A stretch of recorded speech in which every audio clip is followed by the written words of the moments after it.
wherever sun is placed in your कुंडली, you want shine in that area. आपको चमक चाहिए उस घर के रिलेटेड। जहां पर शनि प्लेस्ड है वहां पर आप मान लीजिए, शनि क्या है? शनि है वृद्धता, वृद्ध, इसलिए तो उनसे डराया जाता है। वहां पर आपके सॉरोज होंगे, वहां आपको मेच्योर होना पड़ेगा। And that is the area where you can't say that Abhay ji maturity is by the age. No, age is just the number, maturity is by what is your attempt, आप कितनी बार उसको कर रहे हो। केतु 10th हाउस में है, तो आप जो अपने अचीवमेंट्स है ना उससे खुश होइए, अपने कर्मों से सेटिस्फाइड रहिए। ये आपको पता कौन से लोग मिलेंगे? मार्क्स है 20 में से 19, 100 में से 89, यार अच्छे नहीं आए, बेकार हो गए। ड्राइंग बनाएंगे बहुत अच्छी, देखियो गंदी बनी है ना, गंदी बनी है ना, मतलब अपने काम की बेइज्जती खुद ही करते रहते हैं। केतु 10th। पूरी कुंडली को अगर कोई बैलेंस कर सकता है ना ग्रह, तो वो बृहस्पति गुरु ही हैं। एब्सोल्युटली। तो इलाजी ऐसा कहा जाता है कि अगर बृहस्पति लगन में आ जाए तो 1.25 लाख दोषों को दूर कर देते हैं अकेले बृहस्पति। जहां राहु प्लेस्ड है, बिहेव लाइक केतु, डिटैच होके चलो। एब्सोल्युटली। राहु के ऑब्सेशन, मान लीजिए अगर वीनस आपके लग्न के अंदर है तो ऐसे जातक को एक तो आपको इसकी आंखें थोड़ी सी अलग दिखेंगी। अलग मतलब?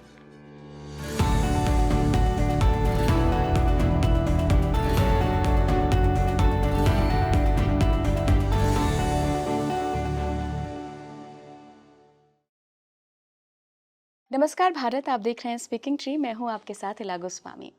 आपने हमारे कई सारे पॉडकास्ट एस्ट्रोलॉजी पे देखे होंगे।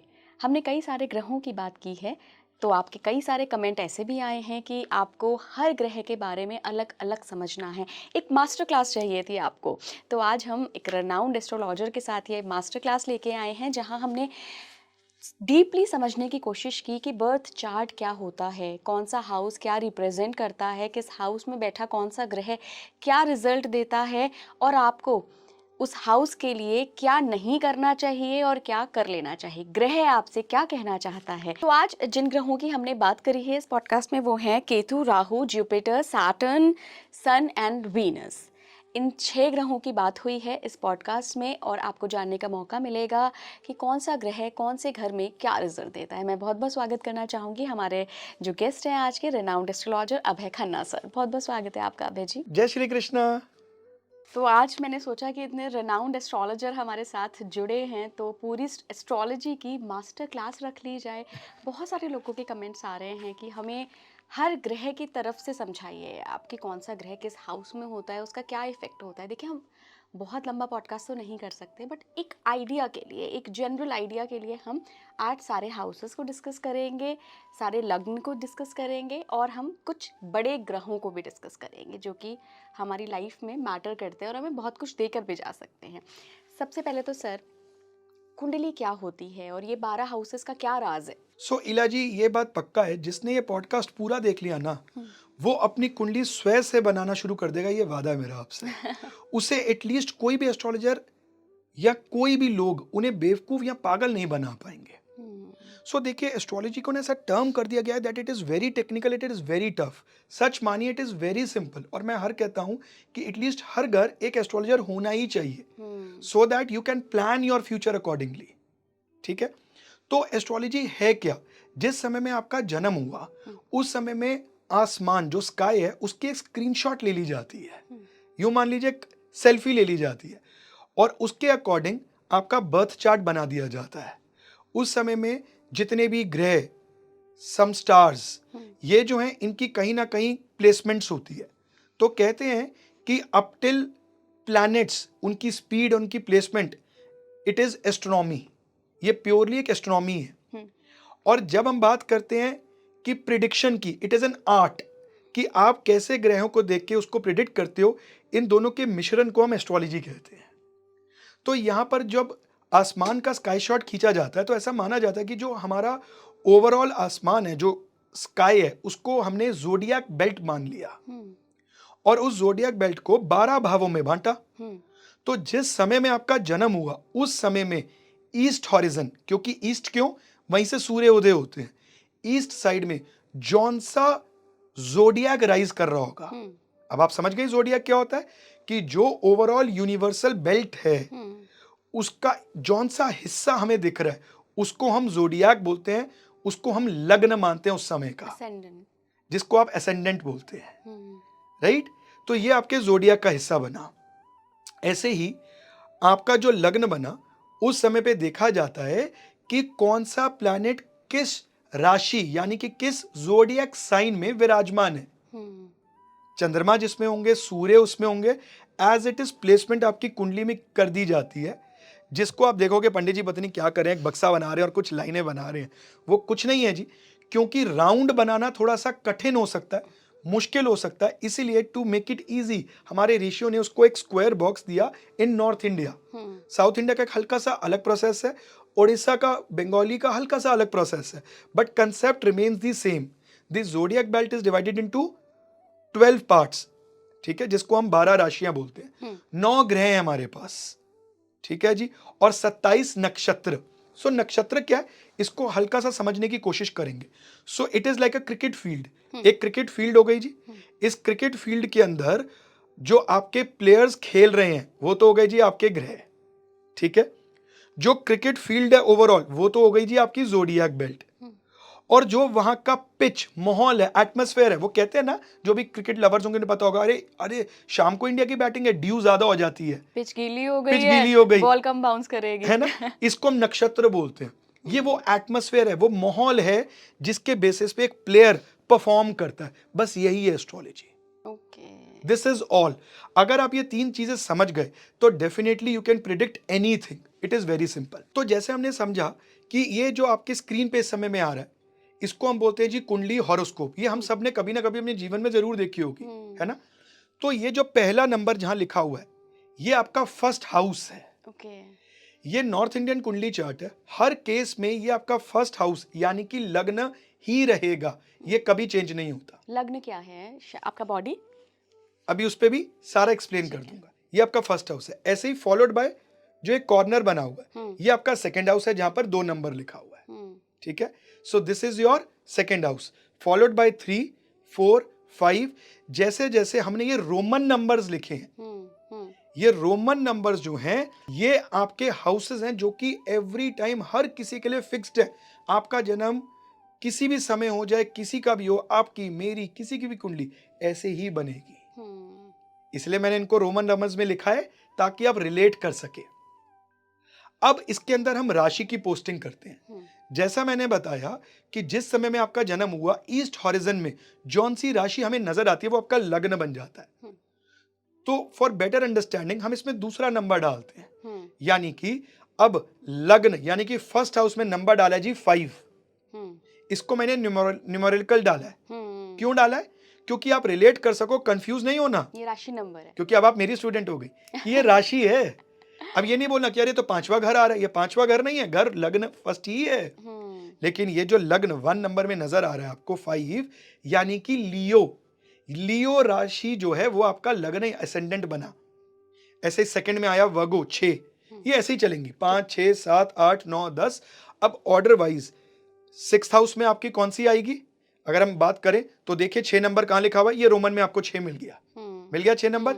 इसके अंदर कौन सी आएगी? कैप्रिकॉन, यानी कि कैप्रिकॉन राशि 6th हाउस में है। बस इतना आपने समझ लिया आज, ठीक है जी।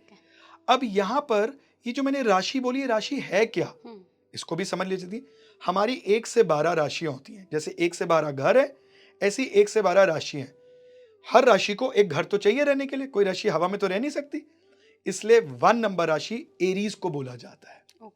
या आप बोल सकते हो Aries is equal to 1, Taurus is equal to 2, Gemini is equal to 3, Cancer is equal to 4, Leo 5, Virgo 6। मैं क्यों ये बता रहा हूं नंबर्स?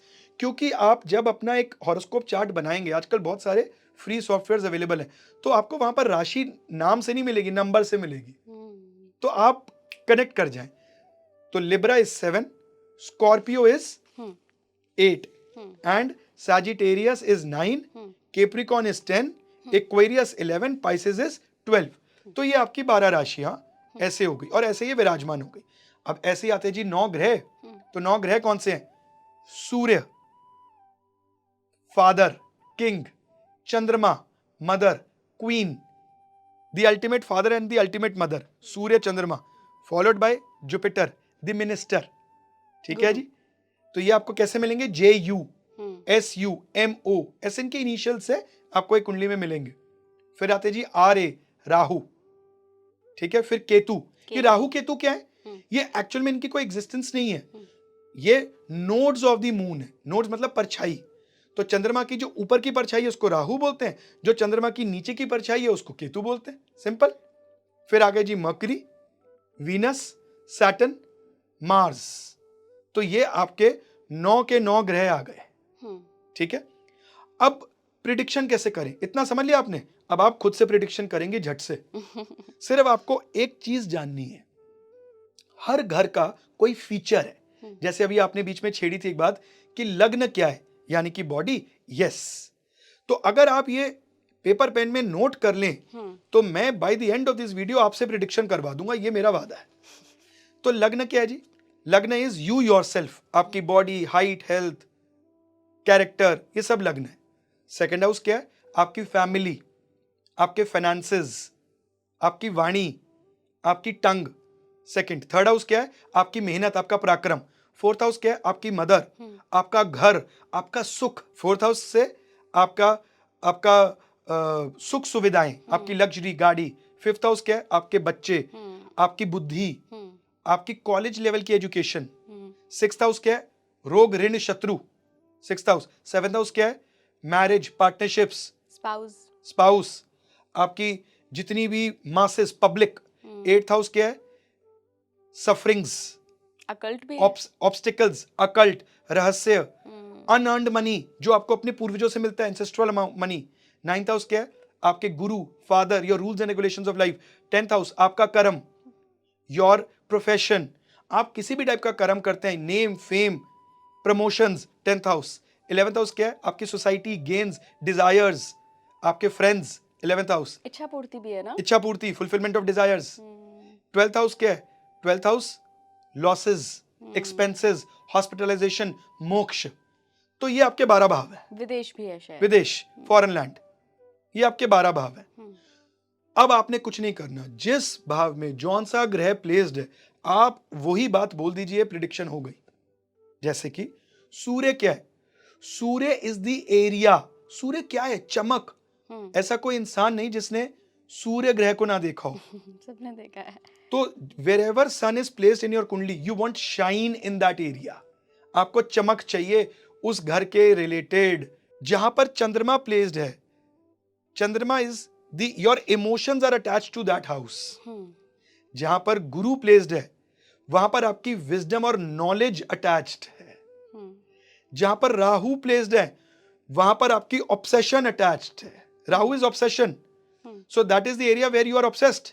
जहां आपके केतु प्लेस्ड है वो एरिया है जहां पर सबसे ज्यादा आप ऑफ ट्रैक होकर भटकने वाले हो, क्योंकि केतु इज हेडलेस। और जहां पर आपके मंगल प्लेस्ड है दैट इज द एरिया जहां पर आपकी सबसे ज्यादा एनर्जी है। मंगल क्या energy, so you are there a commander, you are ready to take the lead. और जहां पर वीनस प्लेस्ड है वहां पर आप सबसे ज्यादा कंफर्ट्स चाह रहे हैं, सुख चाह रहे हैं। और जहां पर शनि प्लेस्ड है वहां पर आप मान लीजिए, शनि क्या है? शनि है वृद्धता, वृद्ध, इसलिए तो उनसे डराया जाता है। वहां पर आपके सॉरोज होंगे, वहां आपको मेच्योर होना पड़ेगा। And that is the area where you can't say that Abhay ji maturity is by the age. No, age is just the number, maturity is by what is your attempt, आप कितनी बार उसको कर रहे हो। बस इलाजी प्रेडिक्शंस कर दो, हो गई। अब मान लीजिए किसी का सेकंड हाउस में सूर्य है, तो ऐसा जातक क्या करेगा? उसको शाइन चाहिए, something related to his finances, उसको शो ऑफ करना है। उसकी फैमिली बहुत अच्छी है, उसको प्राउड होगा उस चीज का, उसको लाइमलाइट में आना है, उसको आना ही आना है। सन की ही बात कर लेते हैं, सूर्य ग्रह की बात करते हैं। आपने राजा कहा, राजा से ही शुरू करते हैं।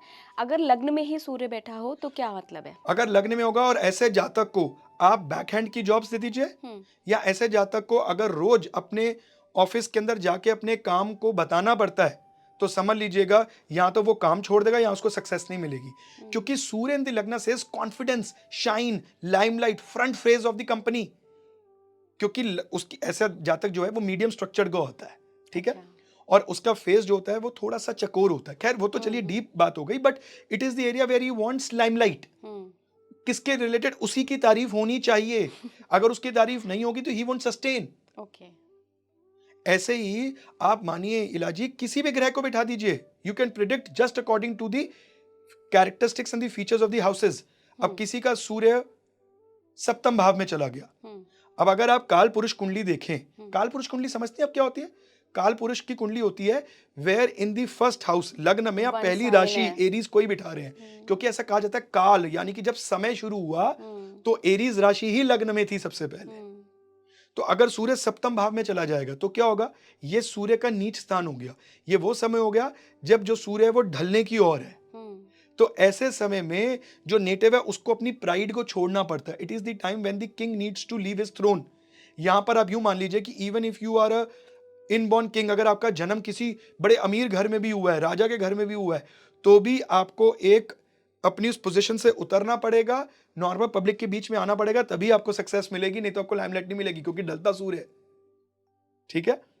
तो ऐसे जहां पर भी सूर्य प्लेस्ड है आपको उस हिसाब से अपनी उस प्रिडिक्शन को कर देना है। क्या सर इसमें राशि नंबर मैटर नहीं करता है? क्योंकि अगर अगर अपने दुश्मन के घर में ही बेचारा बैठ जाए जाके, चाहे सूर्य हो चाहे कोई और भी प्लैनेट हो, तो दुश्मन के घर में तो थोड़ा सा डिस्कम्फर्ट फील करेगा। देखिए ऐसा है इला जी कि जितना ज़्यादा हम इस फीचर्स को जोड़ते चले जाएंगे उतना हम अपनी प्रिडिक्शंस को प्योरीफाई करके और फाइन ट्यून करते रहेंगे। लेकिन अगर आप लाल किताब का कंसेप्ट देखें तो वो सिर्फ घरों के बेसिस पे प्रिडिक्शन करते हैं, राशि नंबर का वो राशि नंबर नहीं देखते, और उनकी प्रिडिक्शन भी बहुत सटीक होती है। तो जितना मैं सिखा रहा हूँ अगर ये भी समझ लिया तो मान लीजिए इससे भी आप प्रिडिक्शन करने में कहीं हद तक कामयाब हो जाएंगे। Definitely you are correct. Parashari ज्योतिष के अंदर सूर्य किस नक्षत्र में है और सूर्य किस राशि में, इसको देखा जाता है। बट मैं आपको एक डंके की चोट में एक बात बताता हूं, आप ना ही राशि देखें और ना ही आप देखें कि वो किस नक्षत्र में है, और सटीक प्रिडिक्शन कर दीजिए जो मैं बोल रहा हूं related to a planet which is called as Ketu. आप बहुत बार ऐसा देखेंगे कि लोगों को वहम लगता है नजर का, हमें नजर लग रही है कि नहीं लग रही है। इसी के साथ जोड़ के आपको बता देता हूं, कईयों को नजर लगती है किसी चीज को शो ऑफ करने में, कईयों को नहीं लगती है नजर। ऐसा क्यों होता है? जितने आप फिल्म एक्टर्स देखेंगे वो इतना शो ऑफ कर रहे हैं, उन्हें नहीं लग रही है, लेकिन आप ही की कोई सहेली, आप ही की कोई फ्रेंड बोल देगी कि यार मैं ना जब से ये कपड़े पहन के आई हूं मुझे इतने कॉम्प्लीमेंट्स मिल रहे हैं तब से मैं बीमार हो गई हूं। तो क्या ये सच है या उसका वहम है? और कैसे आप प्रिडिक्ट कर सकते हैं विदाउट एनी राशि? ये राहु केतु से सीखिए। कैसे?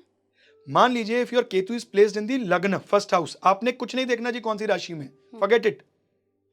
तो ऐसे जातक को कभी भी अपने आप को ज्यादा शो ऑफ नहीं करना, अच्छा। अपने आप को ज्यादा लाइमलाइट में नहीं लाना, अपने आप को ज्यादा स्मार्टनेस को ज्यादा शाइन नहीं करवाना है। डोंट प्रूव योरसेल्फ, अपनी इंटेलिजेंस को ज्यादा प्रूव मत कीजिए। ऑफनली you will B misunderstood by people, और यही एरिया आपको सबसे जल्दी नजर लगेगी। अच्छा। अगर आपके केतु दूसरे भाव में है तो आप ऐसी सिचुएशन में प्रूव मत कीजिए अपनी फैमिली और फाइनेंसेस को, अरे मेरी फैमिली तो बहुत उसमें आती है। Don't do this. आपके घर में या तो लड़ाई झगड़े होने शुरू हो जाएंगे, बननी बंद हो जाएगी, या you will 100% commit a very wrong financial mistake for your own self. अपनी ही कोई फाइनेंसेस का बहुत गलत डिसीजन ले लोगे अपनी इन्वेस्टमेंट का, अगर ऐसे शोशाबाजी कर रहे हैं तो। अगर आप ज्यादा बता रहे हैं, ज्यादा सलाह, मैं बड़ा समझदार हूं, इसमें आपको कुछ नहीं देखना है। ऐसे ही केतु अगर आपके तीसरे भाव के अंदर है तो आप बहुत ज्यादा ओवर शो मत कीजिए अपने हार्डवर्क को। अरे कुछ भी काम दे दो मैं तो कर लूंगा, हार्डवर्क इज माई की टू सक्सेस। इतना ज्यादा कंफ्यूजन में फंस जाएंगे कि हार्डवर्क कहां जा रहा है, दिशाहीन, समझ ही नहीं आ रही है। एक कंप्लीट नहीं किया, दूसरा शुरू, ये वो एंड मेस। ऐसे ही केतु अगर चौथे भाव में है तो don't be sympathetic towards others बहुत ज्यादा। ऐसे लोग ना बड़े ज्यादा इमोशनल हो जाते हैं दूसरों की तरफ। अपने घर को संभाल लो भाई, और अपने घर को बहुत ज्यादा शो ऑफ मत करो। अरे मेरे घर बहुत सुंदर बनाया, बहुत अच्छा बनाया। ऐसे जातक को मना किया जाता है जी, एलिवेशन को बहुत ज्यादा आप सुंदर या बहुत ज्यादा अच्छा ना ही बनाए तो अच्छा है। अच्छा। ऐसे केतु अगर आपके पंचम भाव में आ जाएगा तो don't be over image conscious, अपने गुस्से को त्याग दीजिए, इंपल्सिवनेस को बाय बाय कर दीजिए।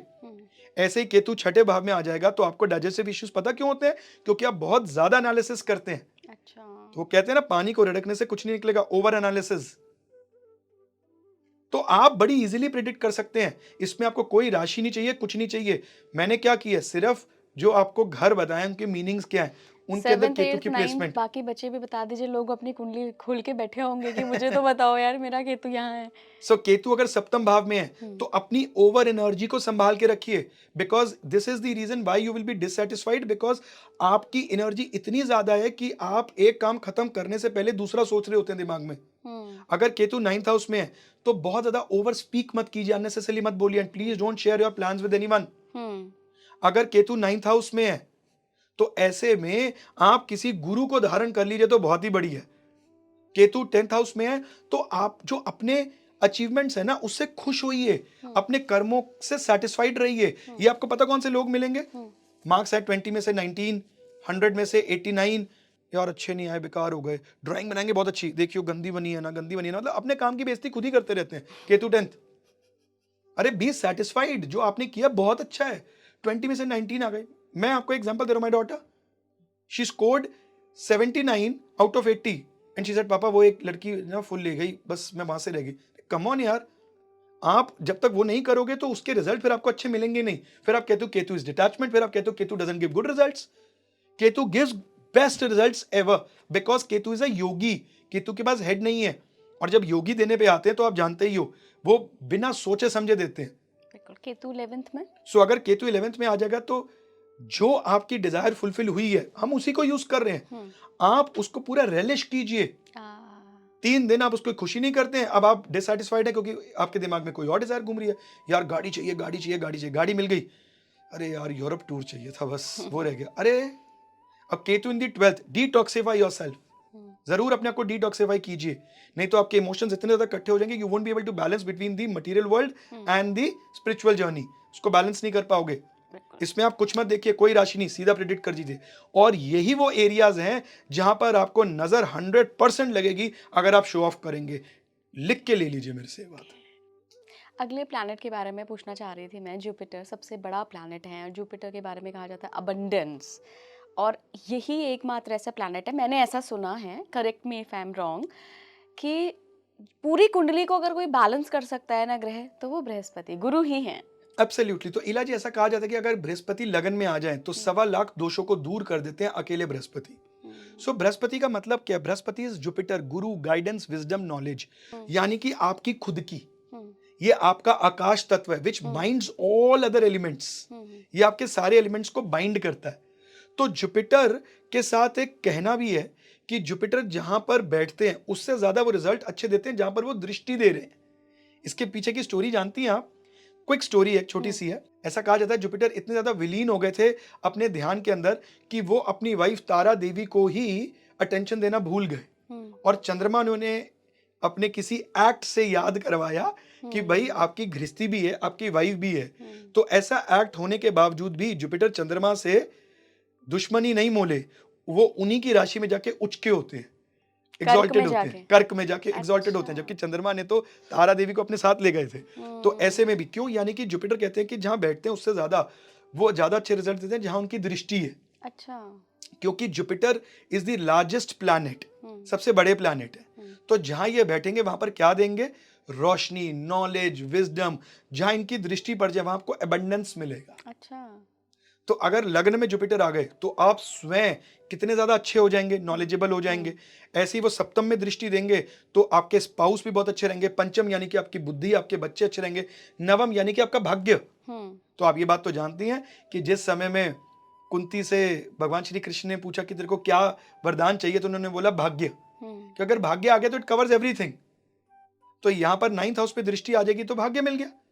तो इसलिए जुपिटर की दृष्टि जहां भी पड़ेगी उन घरों में एबंडेंस आएगा ही आएगा। ये किस दृष्टि की बात? 5वीं, 6ठी, 7वीं, कौन सी? जुपिटर की 3 दृष्टियां होती हैं। जुपिटर जहां बैठे हैं वहां से पंचम, यानी कि 1, 2, 3, 4, 5, सप्तम और नवम, ये 3 दृष्टियां होती हैं जुपिटर की। 7th and 9th। तो जहां पर भी जुपिटर दृष्टि देते हैं वहां वो एबंडेंस बहुत ज्यादा देते हैं।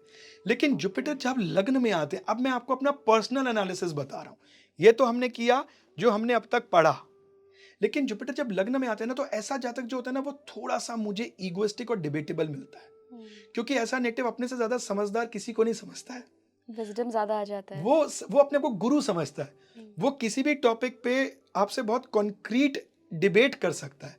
तो यहाँ पर थोड़ा सा ऐसे वाला एहसास आ जाता है जहां पर जातक इतनी इजीली सरेंडर नहीं करता है।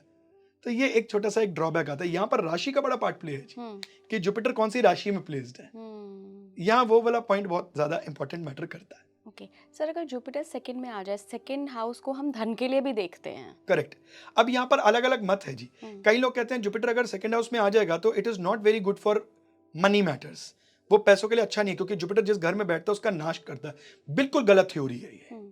ठीक है जी। सो जुपिटर अगर सेकंड हाउस में आता है, सबसे पहली चीज आंखें बंद करके प्रेडिक्ट कर दीजिए, the native will get a very good atmosphere at home, ऐसे जातक को बड़ी अच्छी शिक्षा मिलेगी, बड़ी अच्छी फैमिली मिलेगी, बड़ी रिलीजियस फैमिली मिलेगी, और साथ में उसकी उसकी छठे भाव से उसकी इनकम बहुत अच्छी होगी, उसकी जॉब का एनवायरनमेंट बहुत अच्छा होगा, उसको जो है वो जमा धन यानी कि उसको अपनी इंसेस्ट्रल वेल्थ बहुत अच्छी मिलेगी।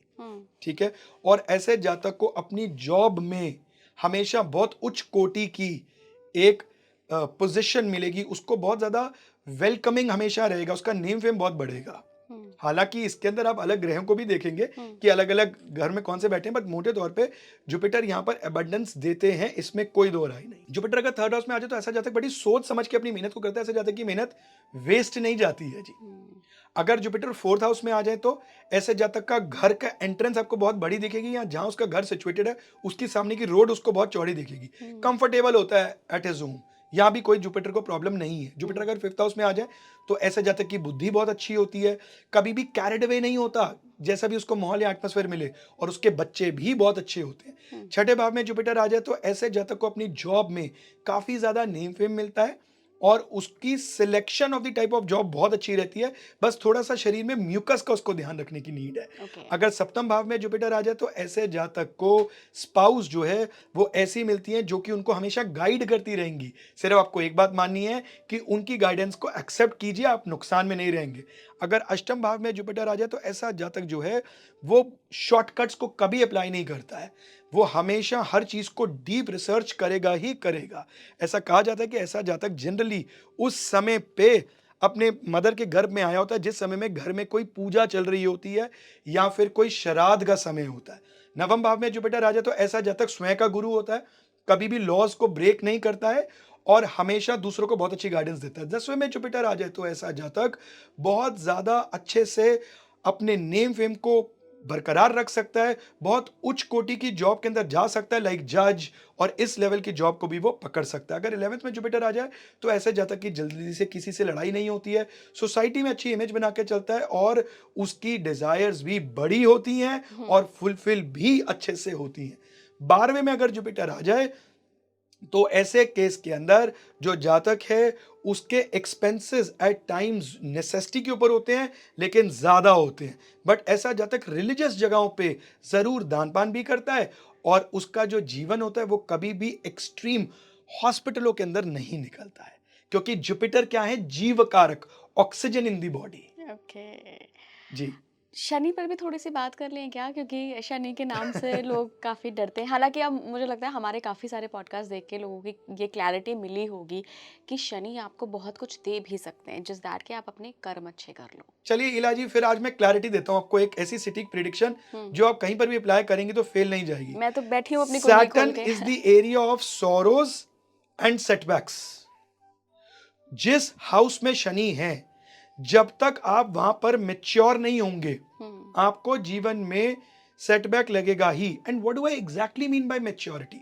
बाय द एज नहीं, maturity means when you go through some failures, जब आप कुछ फेलियर से निकलते हैं, फिर अनुभव करते हैं, फिर सीखते हैं, और फिर आप तब के बढ़िया तरीके से आगे मार्केट में उतरते हैं। तो अब शनि, अगर किसी का लग्न में शनि है, ऐसा जातक अगर अपने आप को बहुत ज्यादा लाइमलाइट में लाना चाह रहा है, नेम फेम की तरफ आगे बढ़ रहा है, तो उसको सेटबैक लगेगा।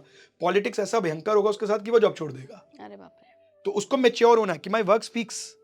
अगर सेकंड हाउस में सैटर्न है तो ऐसे जातक को अपने फाइनेंसेस को सेव करके चलना चाहिए। मत सुनो जिनकी जो बोल रहे हैं खर्चो आपका वीनस अच्छा हो जाएगा, खर्चो आपके पास पैसे आएंगे। बहुत रील्स वायरल हो रही है ना कि स्पेंड ऑन योर सेल्फ, कपड़े अच्छे पहनो, खर्चो। तो मुझे एक बात बता दीजिए, एक कम्युनिटी बड़ी फेमस है जिसको हम बनिया कम्युनिटी बोलते हैं, राइट, कि वो बहुत ज्यादा खर्चते नहीं है, पैसा तो बहुत होता है जिनके पास।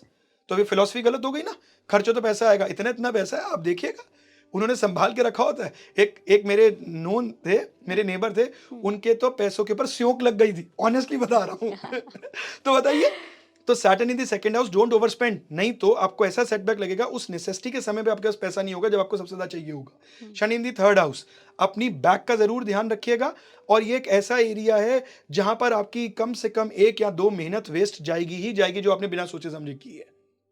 आपके हार्डवर्क का आपको पराक्रम का रिजल्ट नहीं मिलेगा। चौथे भाव में शनि आएगा तो प्रॉपर्टी रिलेटेड मैटर्स के अंदर आपको एक ना एक सेटबैक लगना तय है, लगेगा। या तो घर बनने में बहुत देरी होगी, या आपकी कोई ना कोई घर के अंदर या प्रॉपर्टी के अंदर इन्वेस्टमेंट गलत हो जाएगी। अगर 5th हाउस के अंदर सैटर्न है तो आप जिस कॉलेज में एडमिशन चाहते होंगे या तो आपको वो नहीं मिलेगी, या आपको अपने बच्चे के थ्रू जैसी आप उससे चाह रहे होंगे एक्सपेक्टेशंस वो पूरा नहीं कर पाएगा। आपको पहले ही समझना है कि मुझे अपने आप को कैसे मोल्ड करना है, जनरेशन के साथ अपने आप को बदलना सीखिए। छठे भाव में शनि बहुत ज्यादा बुरे रिजल्ट नहीं देते हैं, लेकिन ऐसे जातक को अपनी डाइजेस्टिव का ज्यादा ध्यान रखना है, ज्यादा गैप्स नहीं देने खाने के बीच में, नहीं तो क्या होगा कि आपको अपने काम का श्रेय नहीं मिलेगा। आपको ऐसा लगेगा कि यार मुझे वो नेम फेम नहीं मिल रहा है, व्हाट आई डिजर्व। सप्तम भाव में अगर शनि आ गया तो आपको अपनी स्पाउस मिलने में थोड़ी सी देरी हो सकती है। अगर आपने जल्दबाजी करी तो आपको वैसे ही सेटबैक लगेगा, और नहीं तो शनि आपको डिले तो देंगे ही। अगर आपके अष्टम भाव में शनि है तो आप अपने बूढ़े बुजुर्गों की जरूर उनकी सेवा कीजिए, नहीं तो आपकी जो है वो अनअर्न्ड मनी यानी कि जो इंसिस्टेड पैसा आपको मिलना है वो आपको भी वृद्धता में मिलेगा जब आपको उसकी नीड नहीं होगी। नवम भाव में अगर शनि आ जाए तो डू रिस्पेक्ट योर फादर, नहीं तो आपकी और आपके फादर की रिस्पेक्ट जरूर रहेगी, लेकिन ओपिनियन डिफरेंसेस बहुत ज्यादा रहेंगे आपस में। आप लोग अगर इकट्ठा काम करते हैं तो 100% एक दूसरे को ब्लेम्स ही देंगे, सक्सेस नहीं मिल पाएगी।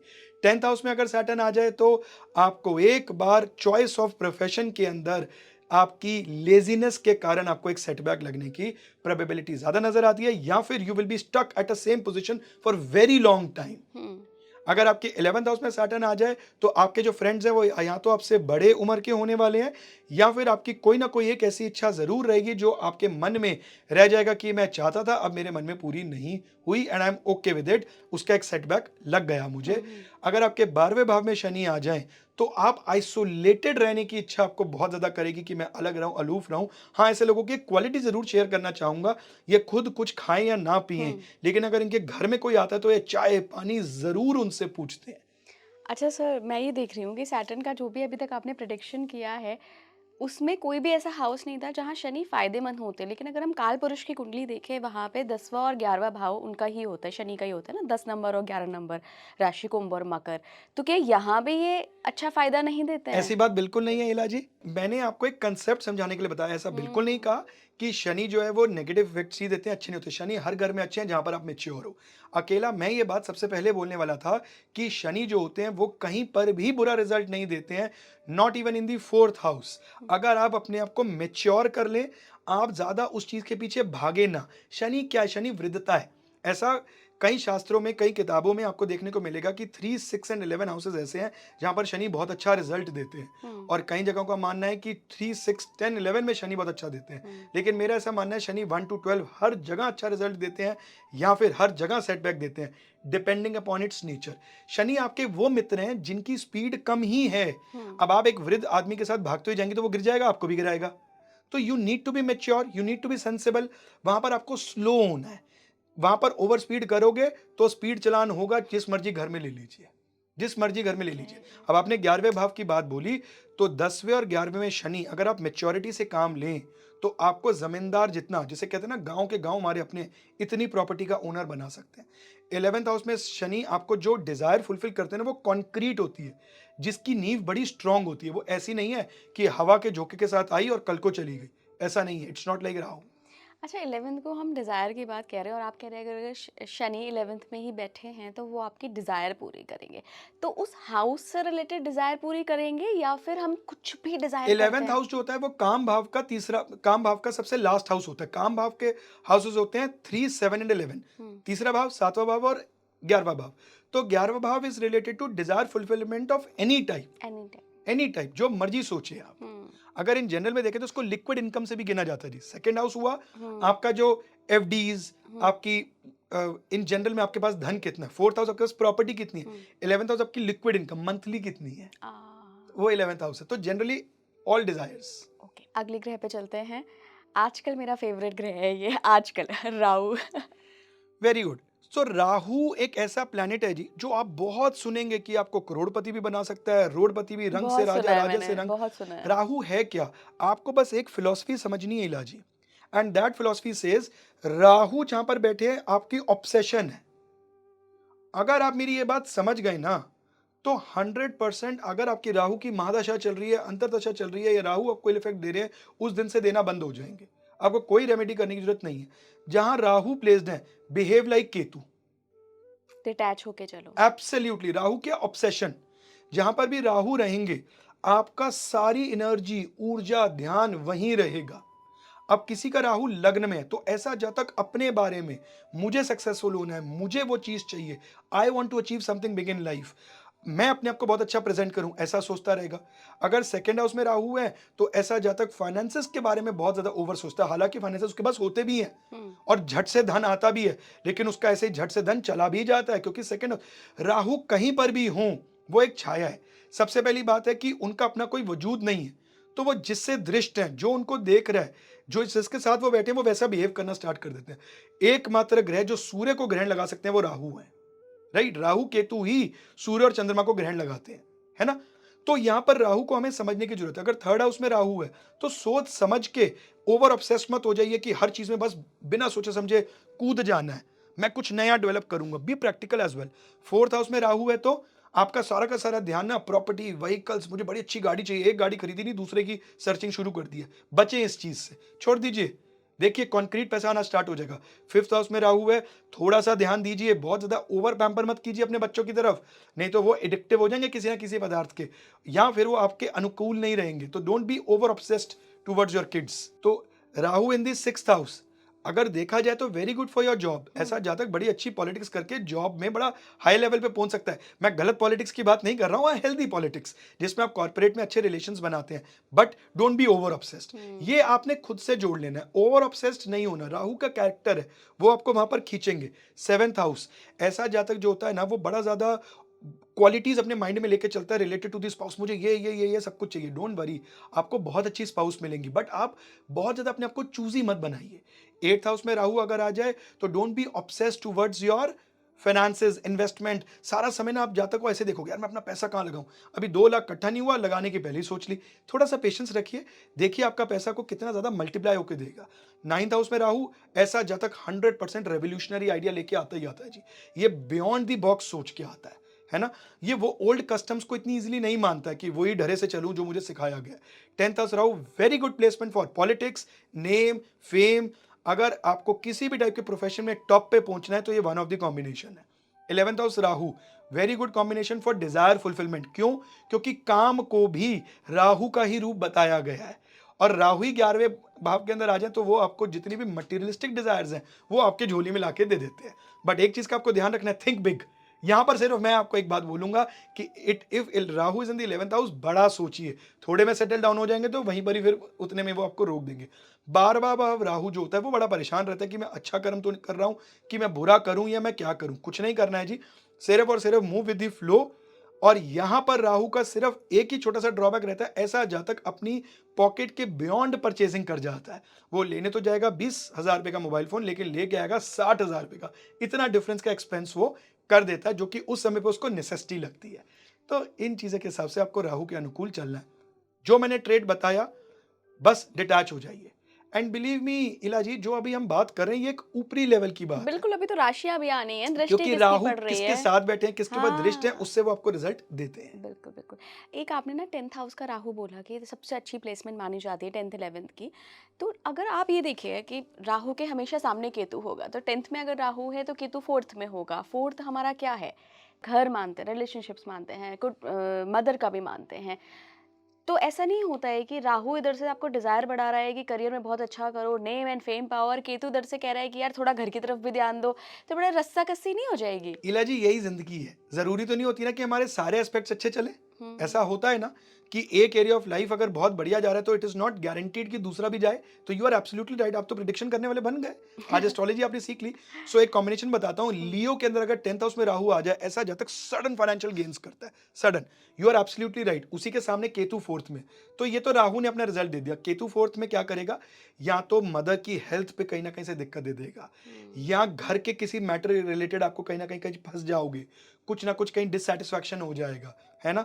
या ऐसा जातक जो होता है उसकी मतलब कुछ ना कुछ वहां पर आपको कोई ना कोई प्रॉब्लम केतु के द्वारा मिल सकती है। ऐसा जातक दूसरों की तरफ बहुत एम्पैथाइज्ड होता है, बहुत ज्यादा अपनी इमोशंस को करता है और अपने घर में उतना ज्यादा ध्यान नहीं देता है। तो ऐसी सलाह दी जाती है, भाई अपने घर का भी ध्यान रखो। यहाँ तो इतना ज्यादा ऑब्सेस्ड हो जाता है टूवर्ड्स प्रोफेशन कि उसको कुछ और चाहिए ही नहीं। काम काम काम काम काम। मैं ऐसे जातक को जानता हूं जी, जो कि 7 डेज, आप बिलीव नहीं करेंगे, 7 डेज 20-20 घंटे जाग के सिर्फ काम करते, ना घर जाते ना कहीं जाते। तो मैंने बोला महाराज रहम कर लो, हेल्थ नाम की भी कोई चीज़ है, क्या करोगे? जितना आपने पैसा सोचा है कमा लिया। This is the effect of Rahu Leo 10th house. वो तो चलिए मार्स से दृष्ट है, तो एक अलग इम्पैक्ट आ रहा है, but this is, you are absolutely correct, ऐसा होता है। तो इसी को बैलेंस करने के लिए यू नीड एन एस्ट्रोलॉजर। बिल्कुल। अगले ग्रह पे चलते हैं हम, वीनस, शुक्र की बात कर लेते हैं। इला जी, वीनस क्या है? क्या बताया था मैंने? Luxury. Venus is a area where you want comfort. अब अगर आप जहां कंफर्ट चाहते हैं, वहां अगर आपने कर्म करना शुरू कर दिया और आपको रिजल्ट नहीं मिला, तो क्या होगा? मायूसी आपके हाथ लगेगी। इसलिए मैं कहता हूं कि जहां पर भी वीनस प्लेस्ड है, वहां आप कंफर्ट के अनुसार ही अपने जीवन को चलाइए। तो देखिए सक्सेस कैसे आपके पीछे पीछे चलती आती है। ये बड़ा विचित्र सा कॉम्बिनेशन होता है। जैसे कि मान लीजिए अगर वीनस आपके लग्न के अंदर है, तो ऐसे जातक को एक तो आपको इसकी आंखें थोड़ी सी अलग दिखेंगी, अलग मतलब? भीड़ से अलग, बोल जो तो आई ये आपकी कैची कहती होती है है। ना। और अगर वीनस लग्न में आ गए, तो ऐसा जातक थोड़ा सा आपको वेल ड्रेस्ड, अच्छे कपड़ों का शौकीन, प्रोडक्ट्स का शौकीन और कंफर्ट की तरफ दिखेगा, which is very good as well. Second house में वीनस आ जाए, very good placement for finances, आपको बिल्कुल मिलेंगे, आपको ज्यादा सोचने की नीड नहीं है। परमात्मा ने आपको शुक्राचार्य के रूप में दिए हैं, खाओ पियो हंडाओ एंजॉय करो। थर्ड हाउस में वीनस आ जाए, तो ऐसा जातक थोड़ी सी भी मेहनत करने के बाद सोचता है कि यार अब मेरे से और हार्डवर्क नहीं हो रहा। बिल्कुल सही, आपको बहुत ज्यादा फिजिकल लेबर करने की नीड नहीं है, your brain will give you money, क्योंकि Venus is in the third house. अगर फोर्थ हाउस में वीनस आ जाए, तो ऐसे जातकों को बहुत अच्छी गाड़ी मिलती है, घर मिलता है। और अगर आप खरीदने भी जा रहे हैं, तो अच्छी गाड़ी खरीदिए। अगर आप थोड़ा सा ओवर बजट भी हो रहे हैं, तो डोंट वरी, वीनस आपको उसको बड़ी जल्दी पूर्ण कर देंगे। अपने शौक को बिल्कुल मत मारिए। फिफ्थ हाउस में वीनस है अगर, तो आप बड़ी अच्छी कॉलेज लाइफ को एंजॉय करते हैं, आपकी बुद्धि भी बहुत अच्छी होती है और आप बड़ा अच्छा प्रारब्ध लेके आए हैं, यानी कि आपको जीवन में कंफर्ट मिलेगा ही मिलेगा। सिक्स्थ हाउस में वीनस अगर आ जाए, तो ऐसा जातक एक ऐसे ऑफिस में काम करता है, वर्किंग एनवायरनमेंट जो कंफर्टेबल होता है। लेकिन अगर यहाँ उसने कोई ऐसी जॉब ले ली जो बहुत फिजिकल लेबर इन्वॉल्व कर रही है, या ऑफिस का माहौल, उसका वातावरण जो है, गर्मी लग रही है, एसी नहीं चल रहा है, तो ये सबसे ज्यादा अनकंफर्टेबल होने वाला कॉम्बिनेशन है। वीनस अगर सेवेंथ में आ जाए, तो ऐसे जातक को ब्यूटीफुल स्पाउस मिलने की प्रोबेबिलिटी ज्यादा मिलती है, या फिर एक ऐसी स्पाउस जो कि अपने आप को बहुत अच्छा प्रेजेंट करना जानता हो। अगर एट्थ हाउस में वीनस आ जाए, तो ऐसे के अंदर एक छोटी सी रेमेडी की सबसे पहले एक नीड जरूर पड़ती है जी। क्यों? क्योंकि ऐसे जातक के ऊपर एक छोटा सा कोई कर्स बताया जाता है। उस कर्ज का साइड इफेक्ट क्या होता है कि ऐसे नेटिव के पास पैसा इंसेस्ट्रल होता तो है, बट उसके इस्तेमाल में नहीं आता, उसके यूज में नहीं आता। लेकिन ऐसे जातक को अनअर्न्ड मनी या फिर उसकी म्यूचुअल फंड्स ऐसे वाले पैसे बढ़ जाएं, ऐसा भी देखा गया है। नाइन्थ हाउस का जो वीनस आ जाए, वो स्वयं का गुरु होता है, और या फिर वो जातक को अपने फादर के थ्रू बड़ी कंफर्ट लाइफ मिलने की एक्सपेक्टेशंस भी रहती है और मिलती भी है। टेंथ हाउस में अगर वीनस आ जाए, तो ऐसे नेटिव को अपने नेम फेम को एक कंफर्टेबली बड़े ऊपर लेवल पे लेके जाना होता है। उसको उसके लिए भी लाइमलाइट में आने के लिए कोई ज्यादा एफर्ट्स नहीं डालने की इच्छा होती है, और उसको डालने की नीड पड़ती भी नहीं है। और मानिए अगर पड़ेगा, तो ज्यादा प्रॉब्लम में आएगा। 11th हाउस में Venus, again your desires will be very exclusive, बहुत ही भीड़ से हटके ऐसे लोगों की सोच होती है। ये वो लोग होते हैं जो आप देखते हो ना कि रोड्स पे कोई गाड़ी चल रही है जो कि बिल्कुल अलग है, लिम्बोर्गिनी रूफ वाली, बिना रूफ वाली, ऐसी वाली इनकी सोच होती है। एक एग्जाम्पल के तौर पे समझाया, इन जनरल प्रोस्पेक्ट्स में भी हर जगहों पे ना ये एक एक्सक्लूसिव आइटम को पकड़ते हैं, और कुदरत इन्हें देती भी है। So they are blessed with it. 12th house Venus की प्लेसमेंट को बहुत अच्छा बताया गया है जी।